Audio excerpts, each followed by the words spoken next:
ayan, for today's video, magluluto na naman tayo ngayong umaga. Ayan, sindihan na natin ang ating kalan. Sa mahinang apoy lang, ayan. So, magluluto tayo ng adobong sibuyas. At dahil marami tayong sibuyas, mag-aadobo tayo. Ay, nahulog! Wait lang! At dahil sinindahan na natin ang ating apoy, maglagay na tayo ng mantika. Ayan. Siyempre, dapat meron tayong mantika. At meron din tayong konting bawang dyan.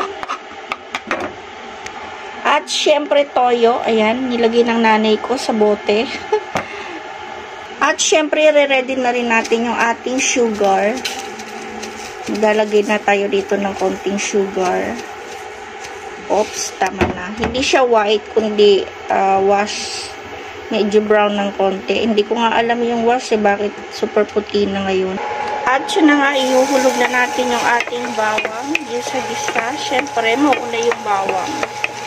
Hindi masarap yung adobo pag wala rin bawang. At yung ginamit ko nga pala ay yung coconut extract. Napaka-healthy kasi gusto ni mother yung coconut extract. Yung langis ng nyog, ayan.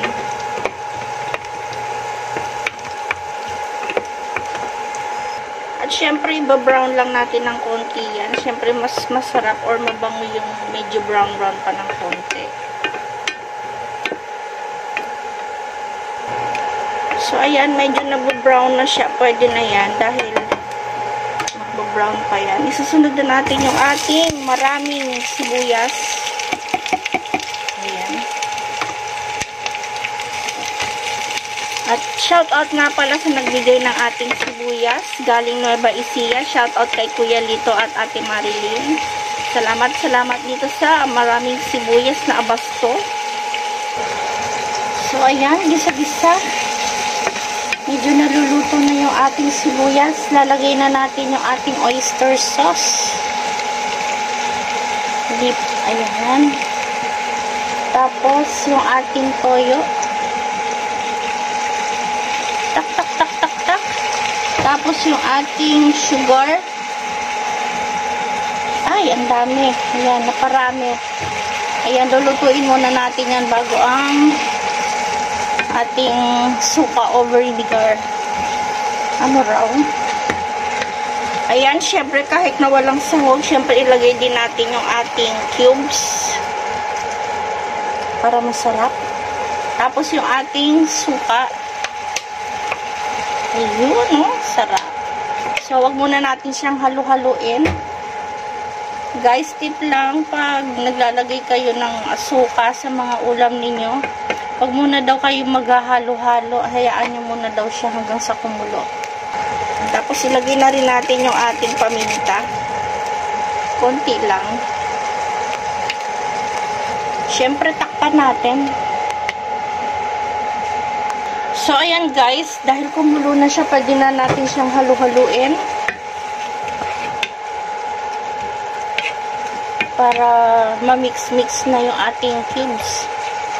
Ilagay na cubes.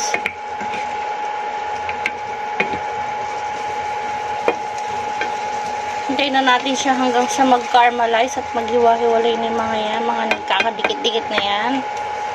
Wait natin hanggang sa mag-caramelize ng konti. Masarap pa rin yung sibuyas na medyo malutong-lutong. Ayan, takpan ulit. So, ayan guys. Alwaliin na natin at pagkatapos tikman. Ayan. Kayo na bahala sa inyong mga panimpla. Kung gusto nyong matamis, ayan, maanghang or maalat, kayo na bahalang mag-adjust. So, hulang pa ng suka. Kaya kung gusto nyo yung maasim, go.